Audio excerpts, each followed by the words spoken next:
तीन तिगाड़ा काम बिगाड़ा।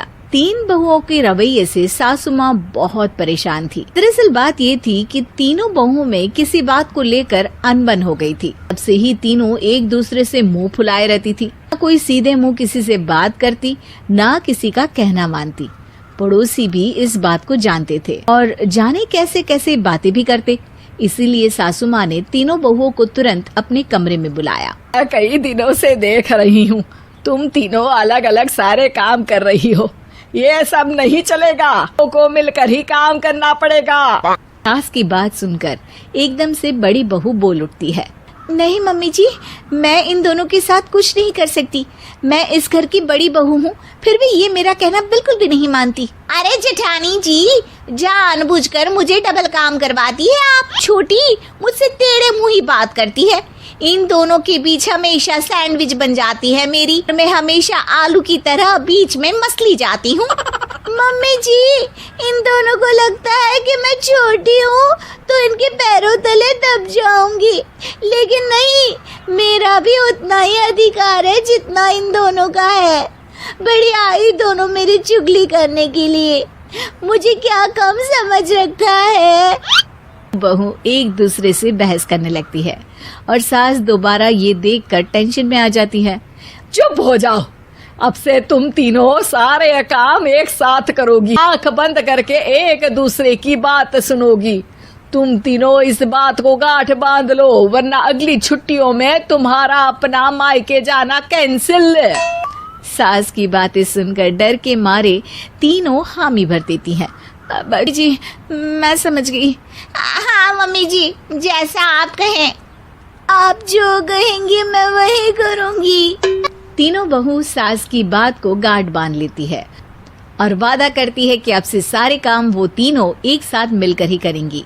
ये सब देखकर सास खुश हो जाती है और वहाँ से चली जाती है। जाकर वो देखती है कि घर में शर्मा जी आए हुए होते हैं।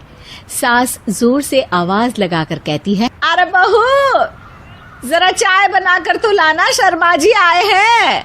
सास की बात सुनकर तीनों बहू तुरंत किचन की ओर भागती है और चाय बनाना शुरू कर देती है। मुझे तो एकदम मसाले वाली कड़क चाय पसंद है, तो हम शर्मा जी के लिए मसाले वाली चाय ही बनाएंगे। अरे नहीं दीदी, गर्मी के मौसम में मसाला चाय कौन पीता है। मैं तो शर्मा जी के लिए इलायची वाली चाय ही बनाऊंगी। ये कैसी बात कर रही हैं आप दोनों। मेरी मम्मी ने सिखाया है कि मेहमान को ज्यादा दूध और शक्कर वाली चाय देनी चाहिए। वो घर वालों को कंजूस समझते हैं, तो मैं तो शर्मा जी को ऐसी ही चाय दूंगी। दोनों बहुएं अपने अपने तरीके से चाय में शक्कर, मसाला, पत्ती सब डाल देती है। डालने के बाद तीनों मिलकर चाय बाहर लेकर जाती है और शर्मा जी और सासू माँ को देती हैं। चाय पीने के बाद शर्मा जी सासू माँ को देखकर शर्मा जाते हैं। शर्मिंदा महसूस करते हैं कि आखिर उन्होंने चाय पीने के लिए हामी क्यों भरी। सुमा भी चाय पीना शुरू करती है और कहती है, अरे बहू, ये कैसी चाय बनाई है? चाय है या मीठे दूध की बासुंदी? चाय अच्छी नहीं लगी क्या? कोई बात नहीं, हम पराठा बनाकर लाते हैं। चलो चलो अंदर। हाँ चलो, आती हूँ मैं भी। नहीं नहीं, मेरा पेट चाय ने ही चौपट कर दिया, वही काफी है। पराठे से पोपट नहीं करवाना, मैं तो चलता हूँ। शर्मा जी चुपचाप पतली गली से निकल जाते हैं। अगले दिन सास बहुओं से कहती है, अरे बहू, जाओ जाके ऊपर के गेस्ट हाउस की सफाई कर दो। अरे यहाँ मेरे दूर के रिश्तेदार आने वाले हैं, तो पूरे कमरे को चमका देना, समझी? तीनों बहू सास की बात को मानकर ऊपर सफाई करने चली जाती हैं और तीनों कमरे की सफाई चालू कर देती है। बड़ी बहू मकड़ी के जाले साफ करती है, तो बीच वाली झाड़ू लगाना और छोटी वाली सर्फ डालकर जमीन धोना शुरू कर देती है। अरे दीदी, जेठानी जी, अभी मैंने पूरी फर्श धोई और आप फिर से धूल नीचे गिरा रही हैं। और मछली जेठानी जी, आप बिना झाड़ू की धूल यहाँ छटक रही हैं। अरे तीनों को साफ करना है, एक साथ सफाई करते हैं ना।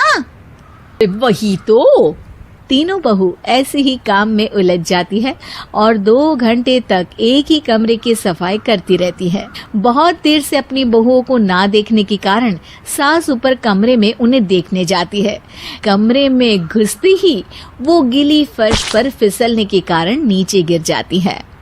मोरी मैया, हड्डी मरोड़ के रख दी। आए मेरी तो कमर ही टूट गई रे। तीनों बहुएं सास को उठाती हैं और बिस्तर पर सुला देती है। अरे मेरे हाथ पैर दर्द कर रहे हैं, दबा दो आराम मिलेगा। हाँ जी माँ जी। अरे जी माँ जी। और तीनों बहुएं एक साथ सास के हाथ को दबाना शुरू कर देती हैं। माँ की तो चीख ही निकल जाती है और नतीजा ये होता है कि सास के बचे हुए शरीर में भी दर्द उठ जाता है। हाय राम, ये क्या कर दिया तुम तीनों ने। अरे मेरी तो किस्मत ही फूटी है कि तुम जैसी बहुएं मुझे मिली। हे भगवान, पूरे शरीर में दर्द बढ़ गया है, पता नहीं कि चल भी पाऊंगी या नहीं। माफ करो, मुझे गलती हो गई मुझसे कि तुम तीनों को एक साथ काम करने के लिए बोला। सोचा था तीनों मिलके अच्छे से काम करेगी, लेकिन बड़े बुजुर्ग सही कहते थे कि 3 तिगाड़ा काम बिगाड़ा। लोगों ने ये बात ना आज साबित करके दिखा दी। तुम तीनों को तो समझाना यानी मानो भैंस के आगे बीन बजाना है। तुम्हें अकेले अकेले काम करना है ना, तो अब से तुम अकेले ही अपना अपना काम करो। तीनों बहुएं वहाँ से जाने लगती है। अरे कहाँ जा रही हो? आप ही ने तो कहा कि अपना अपना काम करो, तो मुझे मुल्तानी मिट्टी लगानी है। अरे मुझे भी तो नेल पॉलिश लगानी है। मुझे ना मेहंदी लगानी है। सास अपना सर पीट लेती है और कहती है, अरे मुझे भी लगाना है कुछ। क्या माँ जी? तुम्हारे घर वालों को फोन तुम्हारी हरकतें बताने के लिए।